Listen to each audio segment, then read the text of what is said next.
Sir, Thiruvananthapuram techno പാർക്കിലും എറണാകുളത്ത് info പാർക്കിലും ജോലി ചെയ്യുന്ന വനിതകൾക്ക് സുരക്ഷിതത്വവും നിലവാരവുമുള്ള താമസ സൗകര്യം ലഭ്യമാക്കുന്നതിന് കേരള സർക്കാരിൻ്റെ പുതിയ പദ്ധതി പ്രഖ്യാപിക്കുന്നു. ITR പാർക്കുകൾ നൽകുന്ന സ്ഥലത്ത് IT ജീവനക്കാർക്കുള്ള ഹോസ്റ്റൽ നിർമ്മിക്കുന്നു. പ്രാഥമികമായിട്ട് ആദ്യഘട്ടമായി ഇതിന് 5 കോടി രൂപ വകയിരുത്തുന്നു. പരമ്പരാഗത മേഖലയായ ബീഡി, ഖാദി, മുള, ചൂരൽ, മത്സ്യബന്ധനവും സംസ്കരണവും, കശുവണ്ടി, കയർ, തഴപ്പായ, കരകൗശല നിർമ്മാണം തുടങ്ങിയ തൊഴിൽ ചെയ്യുന്ന മേഖലകളിലെ തൊഴിലാളികൾക്ക് 1250 രൂപ നിരക്കിൽ ധനസഹായം നൽകുന്നതിനുള്ള പദ്ധതിക്ക് 107 കോടി രൂപ വകയിരുത്തുന്നു. തൊഴിലിനായി കേരളത്തിലെത്തുന്ന അന്തർ സംസ്ഥാന തൊഴിലാളികളുടെ ഉന്നമനത്തിനായി വിവിധ പദ്ധതികൾ നടപ്പിലാക്കുന്ന ഏക സംസ്ഥാനമാണ് കേരളം. ഈ പ്രവർത്തനങ്ങൾ തുടരുന്നതിന് 5.75 കോടി രൂപ വകയിരുത്തുന്നു.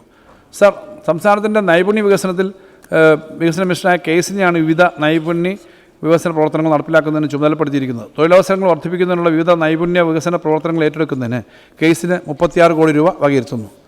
സർ, ITകളിലെ പരിശീലനത്തിൻ്റെ ഗുണനിലവാരവും അക്കാഡമികവും ഉറപ്പാക്കുന്നതിന് പുതിയ ITകൾ സ്ഥാപിക്കുന്നതിനുൾപ്പെടെ 44.60 കോടി രൂപ വകയിരുത്തുന്നു. സർ, ശരണ്യ പദ്ധതിക്കായിട്ട് 17.5 കോടി രൂപ വകയിരുത്തുന്നു. തൊഴിലിനായി രജിസ്റ്റർ ചെയ്തിട്ടുള്ള ഭിന്നശേഷിക്കാർക്കുള്ള കൈവല്യ പദ്ധതിക്ക് 7 കോടി രൂപ വകയിരുത്തുന്നു. സർ, പ്രവാസികളുടെ മേഖലയിൽ കേരളത്തിലേക്ക് കൂട്ടമായി വരുന്ന പ്രവാസികളുണ്ട്. നോർക്ക റൂട്ട്സിൽ നടപ്പിലാക്കുന്ന സമഗ്ര പദ്ധതികളുടെ സ്വയം തൊഴിൽ സംരംഭങ്ങളെ പ്രോത്സാഹിപ്പിക്കുകയും അതുവഴി മടങ്ങി വന്ന പ്രവാസികൾക്ക് സുരക്ഷിതമായ ഉപജീവനമാർഗ്ഗം ഉറപ്പാക്കി അവരെ പുനരധിവസിക്കുകയും ചെയ്യുന്നു. ഈ പദ്ധതിക്കായിട്ട് 65 കോടി രൂപ വകയിരുത്തുന്നു. പ്രവാസികളുടെ സാമൂഹ്യ സുരക്ഷ ഉറപ്പാക്കുന്നതിന് 35 കോടി രൂപ വകയിരുത്തുന്നു. റെസിഡൻറ്റ് കേരളൈറ്റ്സ് വെൽഫെയർ ബോർഡ് പ്രവർത്തനങ്ങൾക്കായിട്ട് 18 കോടി രൂപ വകയിരുത്തുന്നു. നോർക്ക ക്ഷേമ ബോർഡ് വഴി നടപ്പാക്കുന്ന പ്രവാസി ഡിവിഡൻഡ് സ്കീം പദ്ധതിക്ക് 6.5 കോടി രൂപ വകയിരുത്തുന്നു.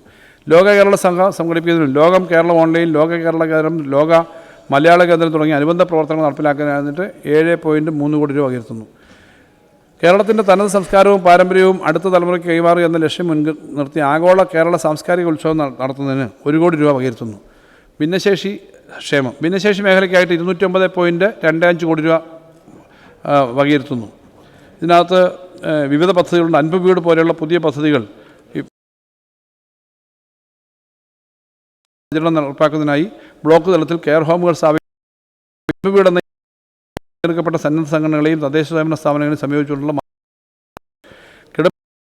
ശാരീരിക വൈദ്യുതി നേടുന്നവർ, വയോധികർ, ക്യാൻസർ രോഗികൾ എന്നിവരെ വീട്ടിൽ പരിചരിക്കുന്നവർക്ക് പ്രതിമാസ ധനസഹായം 600 രൂപയായിരുന്നു സാർ. നിലവിൽ ധനസഹായം 600 രൂപയിൽ നിന്നും 1000 രൂപയായി വർദ്ധിപ്പിക്കുന്നു. വർദ്ധിപ്പിച്ച നിരക്കിൽ ധനസഹായം നൽകുന്നതിന് ആശ്വാസകിരണം പദ്ധതികളുടെ വിഹിതം 50 കോടി രൂപയിൽ നിന്നും 100 കോടി രൂപയായി വർദ്ധിപ്പിക്കുന്നു. ഭിന്നശേഷിക്കാരുടെ ഏർലി ഇൻ്റർവെൻഷൻ, പുനരധിവാസം, പരിശീലനം, വിദ്യാഭ്യാസം എന്നിവ ഉറപ്പാക്കുന്നതിനായി ഈ മേഖലയിലെ ഉന്നത സ്ഥാപനങ്ങൾക്ക് സാമ്പത്തിക സഹായം ഗണ്യമായി വർദ്ധിപ്പിച്ചു. 5 സ്ഥാപനങ്ങൾക്കായിട്ട് 64 കോടി രൂപ വകയിരുത്തുന്നു. അക്കാദമിക് പ്രോഗ്രാമുകൾ, വൊക്കേഷണൽ ട്രെയിനിങ്, സ്കിൽ കോഴ്സുകൾ, മറ്റ് പരിശീലന ജീവനോപാധി പരിപാടികൾ, പുനരധിവാസ പ്രവർത്തനങ്ങൾ, ഔട്ട്റീച്ച് പ്രവർത്തനങ്ങൾ, ഭൗതിക സാഹചര്യങ്ങൾ എന്നിവ ശക്തിപ്പെടുത്തുന്നതിനായി NIPMR 22.5 കോടി രൂപ വകയിരുത്തുന്നു. Sir, national institute for speech and ഹിയറിങ്ങിന് പരിപാടിക്കായി 27.5 കോടി രൂപ വകയിരുത്തുന്നു. ചൈൽഡ് ഡെവലപ്മെൻറ്റ് സെൻറ്ററിന് 4 കോടി രൂപയും ഇക്കോൺസിന് 10 കോടി രൂപയും ഇൻഹാൻസിന് 5 കോടി രൂപയും വകയിരുത്തുന്നു. സർ, തദ്ദേശ സ്ഥാപനങ്ങളുടെ സഹകരണത്തോടെ മുതിർന്ന പൗരന്മാർക്ക് പകൽ സമയ പരിചരണ കേന്ദ്രങ്ങൾ നൽകുന്നതിന് സ്വയംപ്രഭാ ഹോമുകൾ നടത്തി വന്നിരുന്നു. മുമ്പ് തദ്ദേശ സ്ഥാപനങ്ങൾ നടത്തി വന്നിരുന്ന പകൽ വീടുകളെ വിനോദം, ആരോഗ്യപരിചരണം, പോഷകാഹാര ലഭ്യത എന്നിവ കൂടി ഉൾപ്പെടുത്തി സ്വയംപ്രഭാ ഹോമുകളായി ഉയർത്തുകയാണ് ചെയ്തത്. ഈ പദ്ധതിക്ക് തുടരുന്നതിനായി 14 കോടി രൂപ വകയിരുത്തുന്നു. സാർ, വയോമിത്രം മുതിർന്നവർക്കൊരു സാന്ത്വന ഹസ്തം നിലവിൽ 6 കോർപ്പറേഷനും 85 മുനിസിപ്പാലിറ്റിയിലും 4 ബ്ലോക്ക് പഞ്ചായത്തിലും ഈ പദ്ധതി നടപ്പിലാക്കുന്നുണ്ട്. അതിൻ്റെ വാതിൽപ്പടി സേവനം ഉൾപ്പെടെയുള്ള വിവിധ കേന്ദ്രങ്ങളുണ്ട്. ഇത് കൂടുതൽ ശക്തമായിട്ട് സാങ്കേതികവും സാമ്പത്തികമായ ഒരു പാലമായിട്ട് സാധാരണക്കാരെ സഹായിക്കുന്ന പദ്ധതിയായിട്ട് ഇത് തുടരും. ഇതിൻ്റെ പരിചരണത്തിന് 27.5 കോടി രൂപ വകയിരുത്തുന്നു. സാർ, വയോജന കമ്മീഷൻ സ്വതന്ത്രവും നിയമപരമായ ഒരു ബോഡിയായി വയോജന കമ്മീഷൻ ഔദ്യോഗികമായി രൂപീകരിച്ചു. മുതിർന്ന പൗരന്മാർക്കായി ഇത്തരം ഒരു പ്രത്യേക കമ്മീഷൻ ആരംഭിക്കുന്ന ഇന്ത്യയിലെ ആദ്യത്തെ സംസ്ഥാനമാണ് കേരളം. മുതിർന്ന പൗരന്മാരുടെ ക്ഷേമം, സംരക്ഷണം, പുനരധിവാസം എന്നിവ ഉറപ്പാക്കുക എന്നതാണ് ഈ കമ്മീഷൻ്റെ അടിസ്ഥാന ചുമതല. കമ്മീഷൻ്റെ പരിപാടികൾ നടപ്പിലാക്കുന്നതിലേക്കായി 50 ലക്ഷം രൂപ വകയിരുത്തുന്നു. സാർ, വിരമിച്ച ആൾ ഇന്ത്യ സർവീസ് ഉദ്യോഗസ്ഥന്മാരുടെ ജീവകാരുണ്യ കൂട്ടായ്മ ഏറെ കാര്യങ്ങൾ ഇപ്പോൾ ചെയ്യുന്നുണ്ട്. അനുയാത്രയ്ക്ക് ഒരു ടോക്കൺ സഹായമായി 5 ലക്ഷം രൂപ വകയിരുത്തുന്നു. ട്രാൻസ്ജെൻഡർ കമ്മ്യൂണിറ്റിയായുള്ള മഴവില്ല് പദ്ധതിക്ക് 6 കോടി രൂപ വകയിരുത്തുന്നു. ലഹരി ഉപയോഗം എന്ന വിപത്തിനെ നേരിടുന്നതിനായി കേവലം നിയമപാലനത്തിനപ്പുറം വിദ്യാഭ്യാസം, വിമുക്തി, സമഗ്ര പുനരധിവാസം എന്നിവയിൽ ശ്രദ്ധ കേന്ദ്രീകരിക്കുന്ന ലഹരി കുറയ്ക്കുന്നതിനുള്ള കർമ്മപദ്ധതി നടപ്പിലാക്കുന്നതിനായി 2 കോടി രൂപ വകയിരുത്തുന്നു.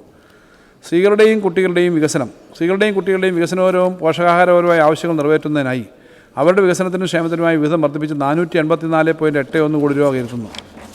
സർ, സംസ്ഥാനത്തെ എല്ലാ അംഗനവാടികളിലും എല്ലാ പ്രവൃത്തി ദിവസങ്ങളിലും മുട്ടയോ പാലോ നൽകുന്ന പദ്ധതി തുടരുന്നതിനായി 80.90 കോടി രൂപ വകയിരുത്തുന്നു. സർ, പ്രസവാനുകൂല്യ നിയമം വെറ്റർണിറ്റി ബെനിഫിറ്റ് ആക്ട് അനുസരിച്ചുള്ള കൃഷികൾ സ്ഥാപിക്കുന്നതിനായി 8 കോടി രൂപ വകയിരുത്തുന്നു. സർ, സ്ത്രീകളുടെയും കുട്ടികളുടെയും സുരക്ഷയും അന്തസ്സും ഉറപ്പാക്കുന്നതിൽ ലിംഗാധിഷ്ഠിത അതിക്രമങ്ങളുടെ സീറോ ടോളറൻസ് സമീപനമാണ് സർക്കാർ സ്വീകരിക്കുന്നത്. ഈ പ്രതിബദ്ധത പ്രായോഗികമാക്കുന്നതിനായി സംസ്ഥാനത്ത് നിർഭയ നയം നടപ്പിലാക്കിയിട്ടുണ്ട്. ഈ സുരക്ഷാ സംവിധാനത്തെ കൂടുതൽ ശക്തിപ്പെടുത്തുന്നതിനായി പരിചരണ കേന്ദ്രങ്ങളുടെയും പിന്തുണാ സേവനങ്ങളുടെയും സമഗ്രമായ വിപുലീകരണത്തിനുള്ള പ്രവർത്തനം നടക്കും. ഇതിൻ്റെ ഭാഗമായിട്ടുള്ള പ്രവർത്തനങ്ങളായിട്ട് 13 കോടി രൂപ വകയിരുത്തുന്നു. സർ, ജയിലുകളിലെ തിരക്ക് പരിഹരിക്കുന്നതിനുള്ള പുതിയ ജയിലുകൾ സ്ഥാപിക്കേണ്ടതുണ്ട്. നിലവിലുള്ള ജയിലുകളിൽ സുരക്ഷയ്ക്കായി അത്യാധുനിക സാങ്കേതികവിദ്യയിലുള്ള നിരീക്ഷണ സംവിധാനം ഉൾപ്പെടെയുള്ള അടിസ്ഥാന സൗകര്യങ്ങൾ ഒരുക്കേണ്ടതും അത്യാവശ്യമാണ്. ജയിലുകളിൽ ആവശ്യമായ അടിസ്ഥാന സൗകര്യങ്ങൾ ഒരുക്കുന്നതിനും ക്ഷേമപ്രവർത്തനങ്ങൾക്കുമായി ജയിലുകളുടെ നവീകരണത്തിനും സുരക്ഷിതത്വത്തിനും തടവുകാരുടെ ക്ഷേമത്തിനുള്ള പരിപാടികൾ തുടരും. ജയിലുകളുടെ നവീകരണത്തിന് 47 കോടി രൂപയുടെ വിഹിതം വകയിരുത്തുന്നു. നഗരവികസനം. സർ, അതിവേഗം നഗരവൽക്കൃതമായിക്കൊണ്ടിരിക്കുന്ന സംസ്ഥാനമാണ് കേരളം. 2050 ആകുമ്പോഴേക്കും ജനസംഖ്യയുടെ 80% നഗരപ്രദേശങ്ങളിൽ താമസിക്കുമെന്നാണ് പ്രൊജക്റ്റഡ് കണക്കുകൾ സൂചിപ്പിക്കുന്നത്. കേരളത്തിൻ്റെ സവിശേഷതകൾ കണക്കിലെടുത്ത് എല്ലാവരെയും ഉൾക്കൊള്ളുന്നതും കാലാവസ്ഥാ പ്രതിരോധ ശേഷിയുള്ളതും സാമ്പത്തിക വളർച്ച ത്വരിതപ്പെടുത്തുന്നതും പൗരകേന്ദ്രീകൃതമായ സമഗ്ര വികസനത്തിന് നാം ഊന്നൽ നൽകുന്നത്. സർ, രാജ്യത്താദ്യമായി ഒരു അർബൻ പോളിസി കമ്മീഷനെ ഇടത് സർക്കാരാണ് 2023 നിയമിച്ചത്. കേരളത്തിൻ്റെ നഗരവൽക്കരണത്തിൻ്റെ ദിശ നിർണ്ണയിക്കുന്നതിന് പ്രായോഗികമായ നിരവധി നിർദ്ദേശങ്ങളാണ് കമ്മീഷൻ മുന്നോട്ട് വെച്ചിട്ടുള്ളത്. നമ്മുടെ നഗരങ്ങളുടെ തനത് വരുമാനം വർദ്ധിപ്പിക്കുന്നതിനും പൗരസേവനങ്ങളുടെ ഗുണനിലവാരം വർദ്ധിപ്പിക്കുന്നതിനുള്ള നഗരങ്ങളുടെ സൗന്ദര്യവും വർദ്ധിപ്പിക്കുന്നതിനും ശുചിത്വം ഉറപ്പുവരുത്തുന്നതിനുള്ള നിർദ്ദേശങ്ങളാണ് കമ്മീഷൻ മുന്നോട്ട് വെച്ചിട്ടുള്ളത്. നഗരവൽക്കരണത്തിനുള്ള വേഗതയും വികസന ലക്ഷ്യങ്ങളും കണക്കെടുത്ത് അടിസ്ഥാന സൗകര്യങ്ങൾ, മാലിന്യ സംസ്കരണം, സാമൂഹ്യ ഉൾപ്പെടുത്തൽ എന്നിവയെ പിന്തുണയ്ക്കുന്നതിനായി നഗരവികസനത്തിനുള്ള വിഹിതം സർക്കാർ ഗണ്യമായി വർദ്ധിപ്പിച്ചിട്ടുണ്ട്. മുൻവർഷത്തേക്കാൾ 74.56 കോടി രൂപയുടെ വർധനയോടെ സംസ്ഥാന പദ്ധതി നഗരവികസനത്തിനുള്ള 1094.5 കോടി രൂപ വകയിരുത്തുന്നു.